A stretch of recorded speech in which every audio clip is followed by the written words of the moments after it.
Welcome to the Retirement Plan Playbook with Brent Pasqua, Matthew Theal, and Joshua Winterswyk from RPA Wealth Management.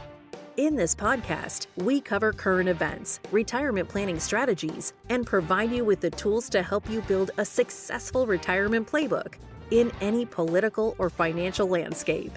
Join Brent, Matthew, and Joshua as they navigate the issues that can make the later stages of your retirement plan challenging and help you create the best retirement plan playbook.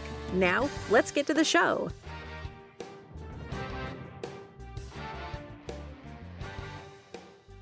Welcome you to the Retirement Plan Playbook. I'm your host, Brent Pasqua, and founder of RPA Wealth Management. I'm here with the team, Matthew Theal, certified financial planner, and Joshua Winterswyk, certified financial planner. Guys, it's almost Halloween. Are you guys going to be dressing up? Are you going out? What are you doing for Halloween? I'll probably do something with the family. My daughter wants to be a dog, so we're trying to find her a dog costume. I'm not really sure. And when I say dog, I think it's more of a puppy. So, yeah, I'm not sure what I'm going to be, but maybe I'll make a black eye and go out and say I'm the economy. That's a pretty good one. Actually, I was a dog when I was a little kid. I don't know if I'm remembering pictures. Yeah, so there you go. I don't know what I'm going to be, actually, yet. My wife usually takes care of that. But this is the first Halloween with our little one, so I am excited to take him out and go trick-or-treating. But usually she takes care of, she's very into like Halloween and the costume stuff. So I'll just say it's a secret. Maybe on the next podcast, I'll do the big Halloween reveal. The first holidays with your little one, I mean, that's so exciting. I'm very excited. Yeah, like the holidays before, I was like, But now with him, it's going to be his first Halloween and just holiday season. And so seeing him in his costume and to do all this stuff, I'm very excited, and so is my wife. You know what the best thing about having a little one is during the holidays? Is you have a built-in excuse to leave Thanksgiving early. Like, as soon as dinner's done and, like, dessert's over, you're like, all right, we got to put the baby to bed. We're going to take off. It's nap time. Yeah. Oh, I love that. It's just built in, man. It's great. I'm looking forward to that, too. And then I can just go home and take a nap. Yeah, exactly. I actually bought a Ted Lasso sweater last year, and it took like 6 weeks to arrive. So I never got to wear it last Halloween. So now I have the whole like gear to be Ted Lasso for Halloween. So I think I'm not just going to fire that up this Halloween. Oh, that's perfect. And it's still like relevant. Yes. So it's good. You got a mustache, or are you going to grow a mustache? No, I'm gonna get a mustache. I think you should just try to grow one. And then just shave it the day of Halloween? Yeah. Why didn't you just wear, I look like Ted Lasso right now. You do. I was thinking the same exact thing. You got your blue sweater and your white shirt. Why didn't you just go to Macy's and buy one? Yeah, I mean, it was probably good. But it has the FC like logo FC patch. Richmond? Yeah, that's on cool. It, So, but you could grow the beard and then just, shave the mustache that day and then shave your whole face out right That's after a good Halloween. idea. I might do that. I've never had a mustache before, so. I'd love to see it. Yeah, we'll send some pictures out. All right, let's get into the headlines. Back to inflation data. The consumer price rose 0.4% in September. That is now a total increase of 8.2% for the year. Excluding food and energy, the core consumer price index accelerated 0.6% and 6.6% from a year ago. The yearly gain for a core was the highest since August of 1982. I mean, how does this relate to last time, and where are we at? It's not good. It's higher than it was last time, especially the core rising, right? That's the important one. Like, at the end of the day, nobody really cares about gas prices. They're volatile. I mean, look how much gas has gone up and down this year. And food's volatile. And food's volatile as well. The biggest issue from my understanding with the report is the way rents are calculated in inflation is it's pulling in data from 2021 when rents were rising. But according to Zillow and Redfin, rents have been falling in 2022. So they're looking at 2021 data in this report. But either way you slice it, when you look at the numbers, it's not good. It's higher than all the expectations too. Yeah. The concerning thing is core going higher though. So from a standpoint, that's kind of what the Fed watches. So we always kind of had like 4.5 pegged for where the Fed would raise their Fed funds target to. That was been pretty much built into the market. That's why we're seeing so many bonds that are yielding 4% today, especially on the Treasury side. This makes me think they might have to go to 5 or 6, which would be super painful. But again, they're looking at laggy data. So who really knows? The one lesson out of all of this has been that the economic data that we get that the Fed uses to make policy off of is very backward looking. And it's kind of like we're living in the 1970s. They probably need to come up with a new system to do this. Just like you talked about rents. Right. They're not looking at any forward information or even present information for the rents. And it accounts for 40% of core inflation data? I mean, that's a high percentage. So what does this actually mean for people, though? Because I know, like right now, people aren't necessarily feeling some of the pain of inflation yet. I mean, I went and got gas today, and it was the lowest I've paid in a long time. And I know that's just more of a California issue rather than more of a national issue, but how is this going to actually impact people in the next 4 to 6, 8 months? You know, I have a very controversial theory, and it's actually that it's not.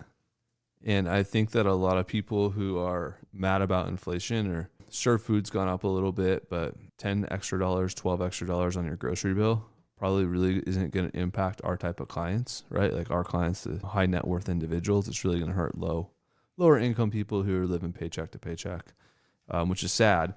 But for instance, the rent issue Josh is talking about, like how many people are actually renting who are high net worth clients? They probably own a home and their interest rate's probably 2.5% or 3%. And they got the refi near the lows, and their mortgage is probably, a couple $1,000s a month. Not actively looking for a new rent or moving or. So their inflation rate is probably like 2 or 3%.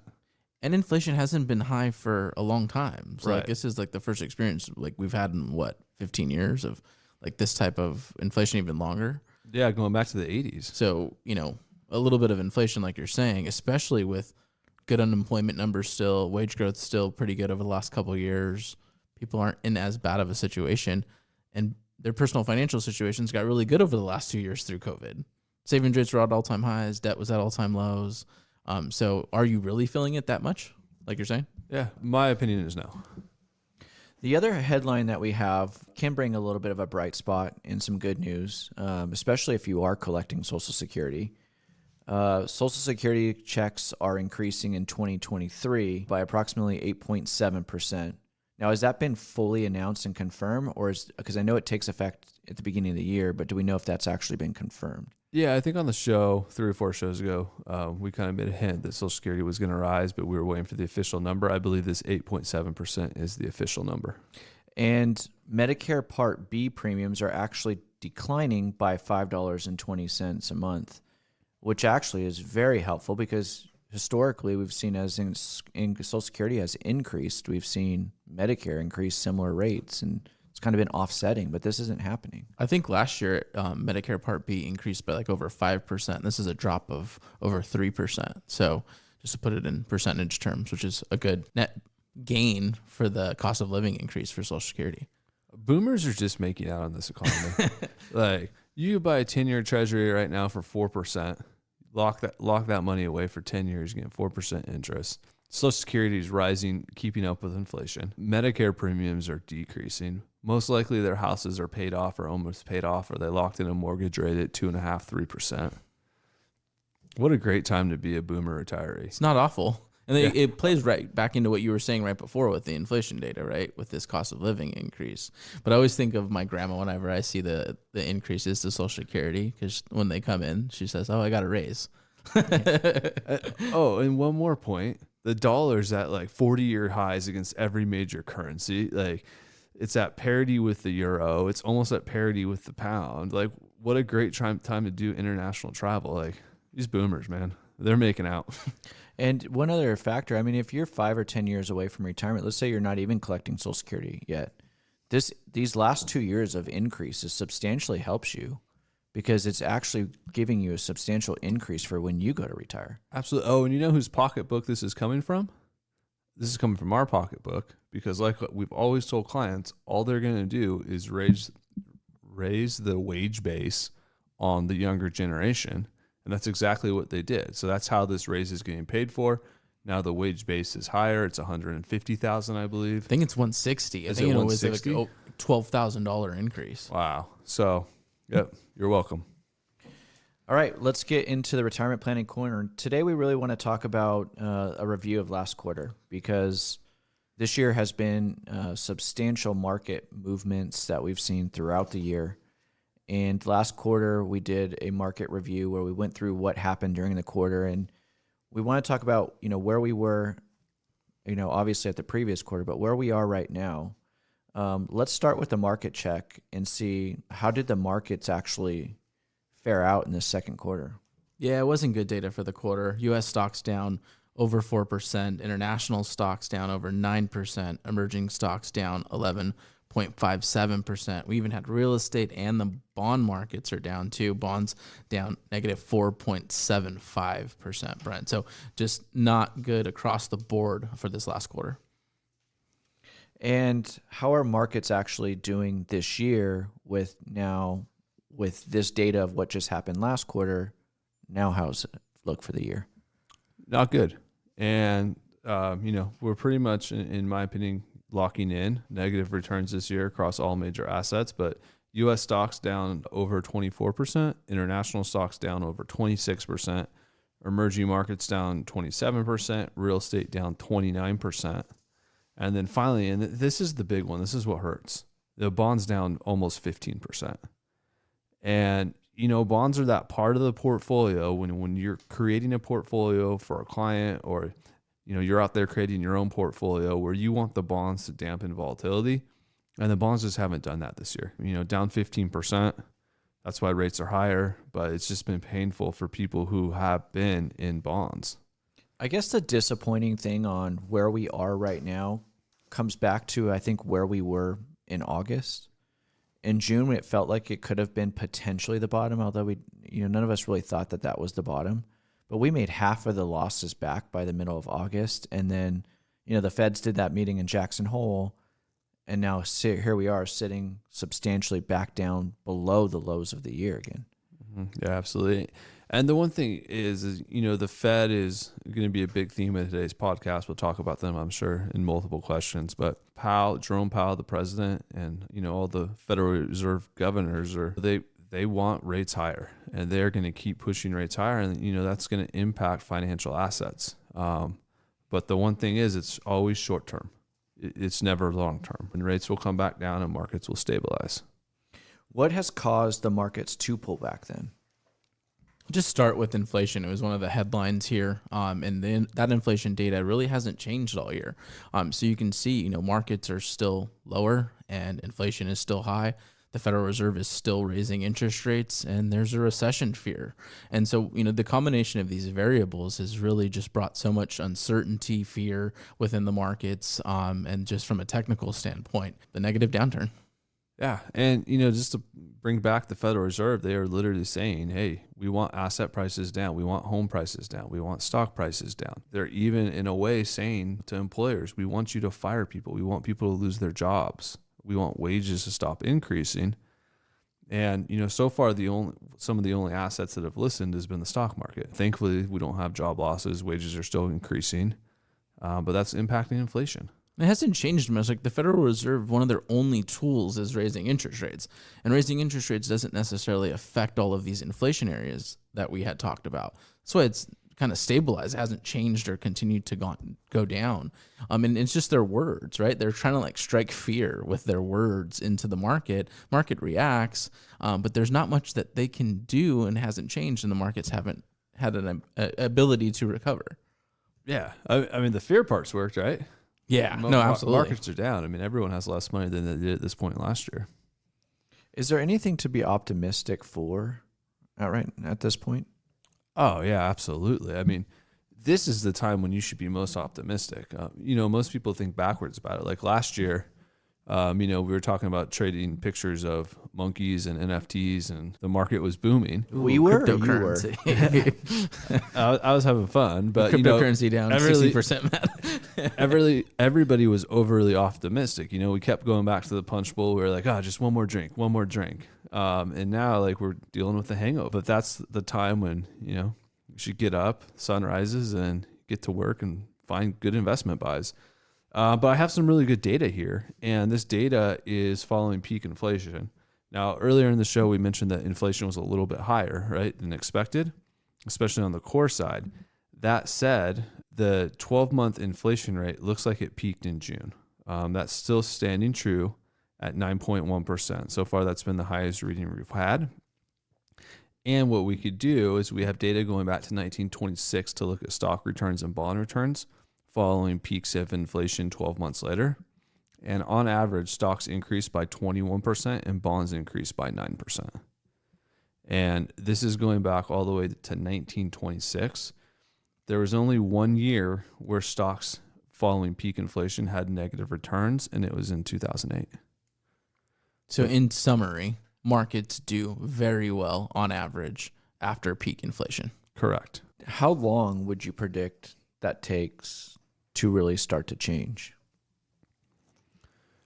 I mean, that's the thing. 12 months is a long time. So the way to think about it is inflation peaked in June. So we have until June of 23 for things to turn over. I mean, it's possible the market falls another 20% into next year, but then rallies 45% and it hits these data points and it looks right. And the data is also good after we have like bad starts to the year, correct, Matt? Like we are in one of the worst starts for the first 9 months of the year for stocks. It's the worst year ever for the start of the year for bonds. And the data is also positive on average for the next 12 months after these types of periods historically. Yeah, absolutely. So here's another crazy stat. 93% of all asset classes have lost money this year. The only times it's happened in previous history was in 2018, it was 79%. In 2008, it was 94%. And in 1994, it was 80%. It didn't repeat again. Right? So like it always got better. Those asset classes started improving, things started going up again. So we're in the thick of it right now. And what also that tells me is like, where else are you going to go? Nowhere. There's not an asset out there that you should, I should have bought, or I should have been here, I should have been there. Everything's down. I think that's such an important point, because if you're trying to find out if you're looking back and you're trying to say, okay, what could I have done or what could we have done? There's nowhere to go. This year everything has just gotten pretty much decimated throughout the market. There's nowhere to flip to.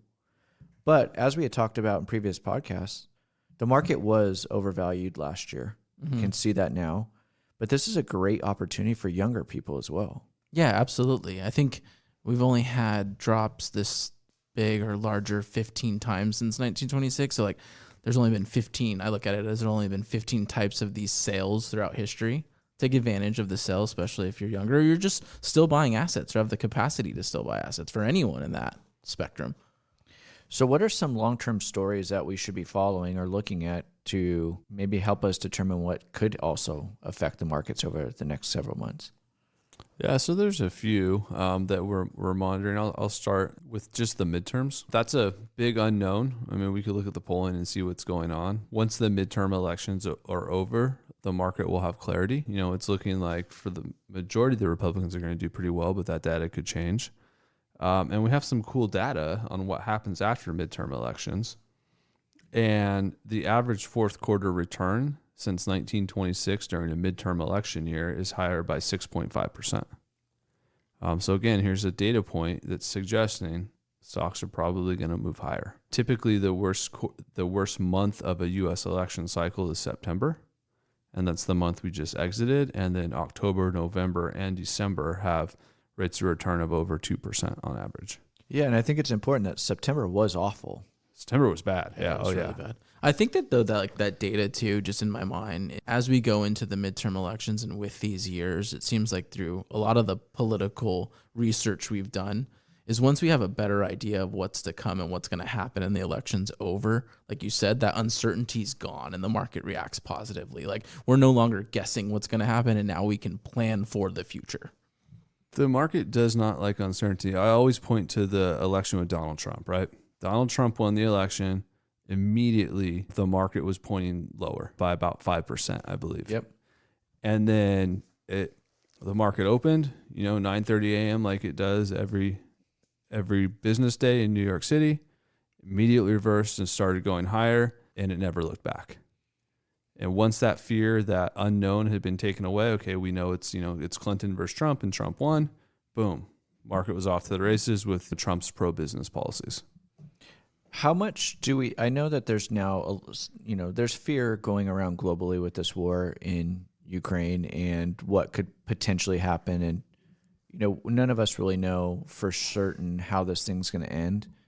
But how much could some of these variables that could happen in this war really impact the Outside of a shock event, I think it's pretty much priced in. That was one of the events that really made the market turn down earlier this year, right? That was the February sell-off. And what most people don't realize is how fast the stock market prices in events. For instance, on Thursday, we had that inflation data we talked about at the beginning of the show. It was bad. It was negative. The market actually rallied on that. It opened lower and rallied on that negative news. Why? Because the data point's done. We already know it. We can move on. And I think that then that also foreshadows, and another point to kind of this question is the Federal Reserve. Now we probably know, and the probability that they're going to raise interest rates again at their meeting in November has already happened because of that inflation data that just came out.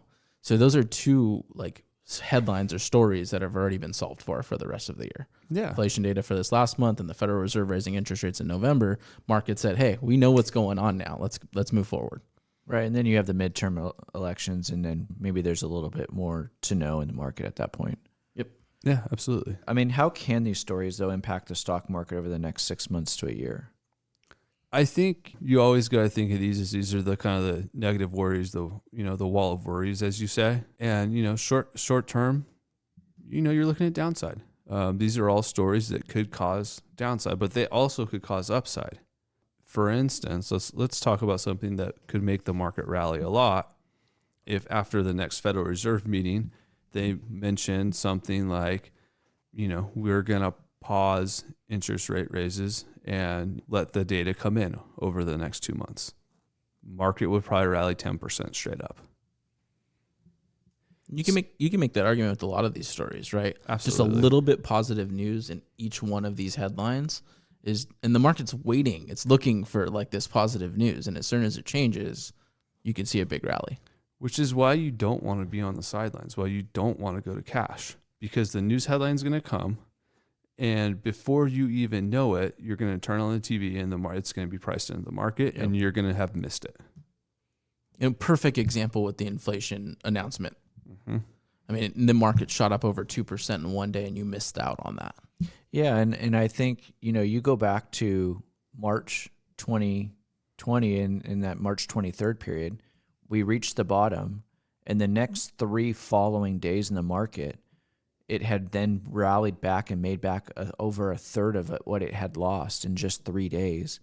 You'll never recover from that if you miss those 3 days. No, it's just going to take you a long time. You'll never make all your money back up. Yeah. And, some of the things that we've done is there's obviously these concerns, and now we know what the market did this quarter. But over the next 3 months, I like to focus on solutions. What can we do as some financial action, with either in someone's plan or their portfolio to really benefit? Yeah, I'll start here. Tax planning, right? We're coming up to the end of the year. There's a lot of tax strategies that can be implemented with just, as we come up to December 31st, whether if it's retirement contributions or expense bunching between one year or the other, or splitting up distributions between one year or the other. So just a lot of tax planning that can go into end of the year, as well as tax loss harvesting. So looking at your after-tax brokerage account positions that are at a loss. So yes, we don't like that our securities are down, but one thing that they can provide is a loss against any other gains or income. So looking at that portfolio and seeing what we can sell to realize some loss through this time can definitely provide some value, and it's something that we can control. What's really cool you could do on that, and actually, I should have even thought about this myself, but Brent, this is kind of your idea in a way, but you could reset bases. So say you have a really large stock and you don't really need to carry it all over, a loss on a stock, to your tax return. Well, if you have a really big gainer, like say you've owned Apple for a long time and you plan to still own it, well, you could sell it and immediately buy it back and wash the gain, and now you reset your basis. Mm-hmm. So it's kind of a way to take a large capital gain off the table, which is a really genius idea. Yeah, and I think when we go back over the last 5 years, there's a lot of people that made a lot of money on either individual stocks or certain positions in their post-tax investment accounts. And the problem that you end up running into is in the future when you need that money because you've never paid taxes on that gain, You then sell it, you trigger a capital gain tax, and you may be paying anywhere from 18 to 23, let's call it, percent in taxes. And that just takes away from your profitability. And nobody, let's just say, to make numbers simple, you made $100,000 on a stock. Now you're paying $23,000 to the IRS. I mean, nobody's going to enjoy writing that check. But right now, if you have other stocks in your portfolio that are down, trim those losses, wash it out with the gains, and you'll find yourself in a little bit better position in the future. You're just managing the tax situation better for your future. Right. Yeah. Great strategy. I got a few more, though. If we have time, I want to hit on. Wait, hold on. Let me guess. You're going to talk about fixed income. I am. It's just changed. And the fixed income landscape changed a lot in September. And it's continued. And, if you have a lot of cash sitting around, or even if you're more conservative, you could set up a really nice bond ladder today. As of recording, you could get average rates on U.S. Treasuries at about 4.5%. 100% liquid investment, and you're not locking up your money for that long. We're talking under a year here. So it beats any bank CD, beats any savings account. You're essentially creating your own cash management portfolio. And it's something we've talked about in this office for, 2-3 weeks now consistently, is that you actually have cash management options out there. So now is a good time to reassess, if you do have any cash or money sitting on the sidelines, because there's some really good safe options out there too for money that you might need short term. And I think for listeners, to give the listeners an idea of how beneficial this is from a planning perspective, it's really like having a new tool in your toolbox. It is something that we haven't had access to for a long time.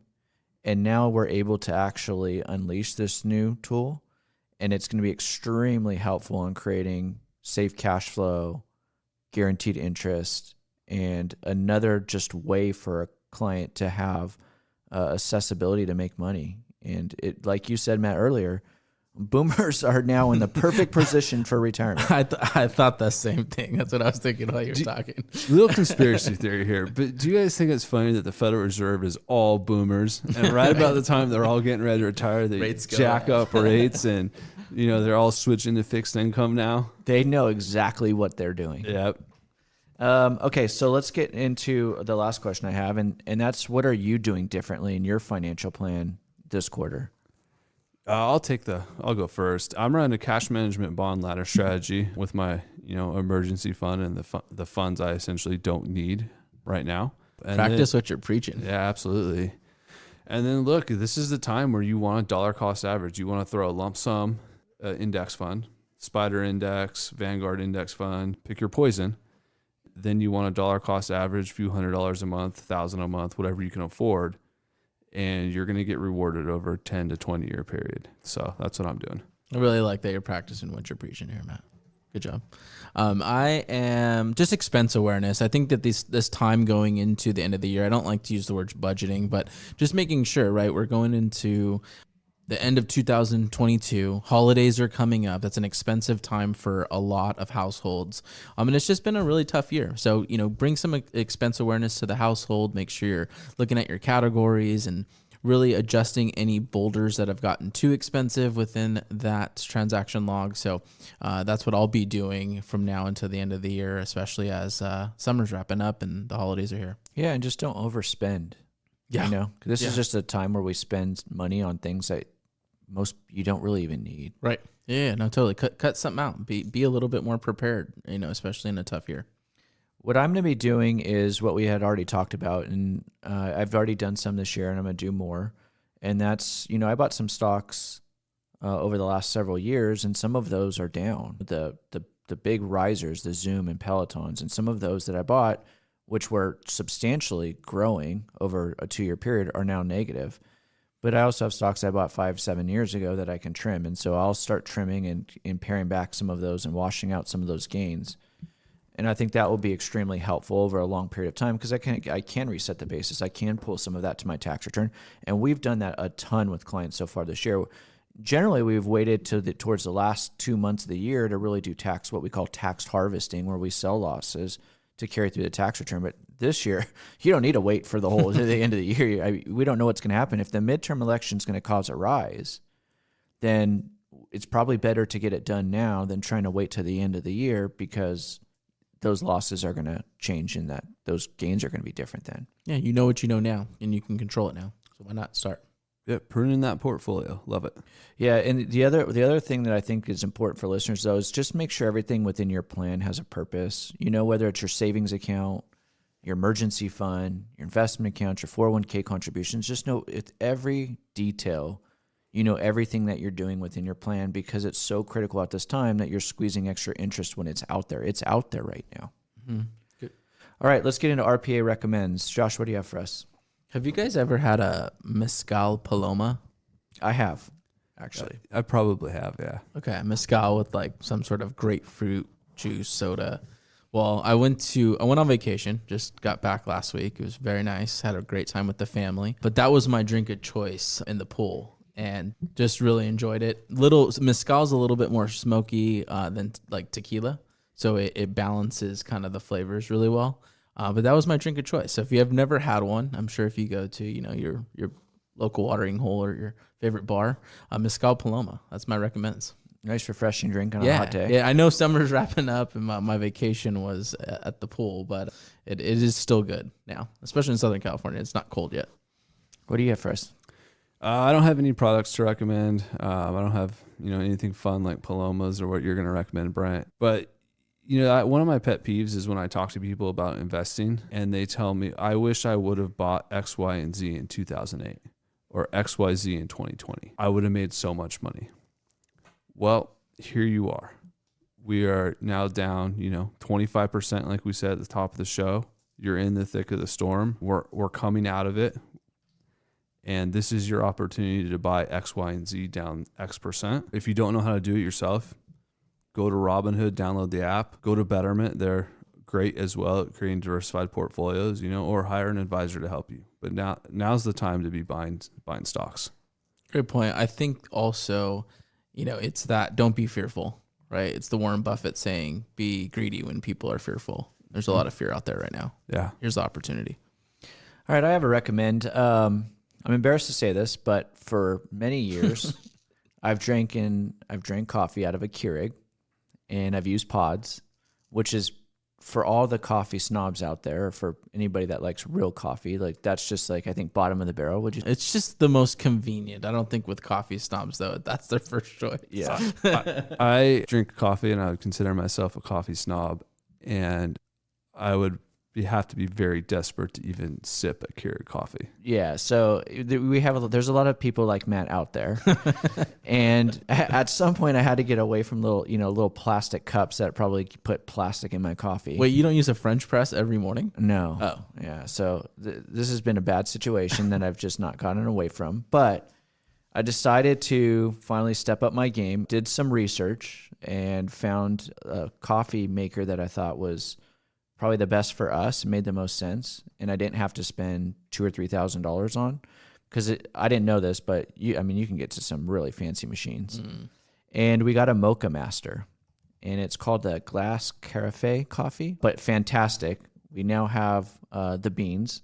We can grind the beans, and now we make our coffee with actually really well done ground beans. I have a question on that. So can it make just one cup? They have machines that can make just one cup. You can brew a small pot, but not a single cup. Okay. So it's like you're making a pot of coffee, but it grounds the beans for you and makes the pot of coffee for you. Correct. And what I was thinking, because they have a single cup one, I was thinking for the office, that might be a really good idea, so that if I'm following my own now new philosophy of not drinking out of a plastic little Keurig cup, that it might be nice for an actual fresh brew cup of coffee when people come in. I'll have to look this up. I've never heard of them. But my wife did an excellent job going out and getting it, and she's been super excited because she didn't want to drink these pods anymore. And I don't blame her. It tastes gross. And so we're excited to have a new coffee pod. So check it out, though. They're not overly expensive. They're great machines, and they're supposed to be the top of the line. So. And you don't have to spend $2,000 or $3,000, especially not now. Maybe I do. I'm looking it up now. Single cup brewers. Yep. Oh, that's cool. All right. So don't panic. Markets will turn around. Just going to take some time. But as advisors, we love helping people. That's why we do it. If you'd like to schedule a complimentary consultation with any of us, please go to rpawealth.com. You can also download our ebook from our website. And if you'd like the show notes, please go to retirementplanplaybook.com. But as always, thanks for listening. Thank you. Thank you. Thank you for listening to the Retirement Plan Playbook. Click the following button to be notified when new episodes become available. To get in touch with our team, call us at 909-296-7977 or visit our website at www.rpawealth.com to schedule a complimentary consultation. The information covered and posted represents the views and opinions of the guest and does not necessarily represent the views or opinions of RPA Wealth Management. The content has been made available for informational and educational purposes only. The content is not intended to be a substitute for professional investing advice. Always seek the advice of your financial advisor or other qualified financial service provider with any questions you may have regarding your investment planning.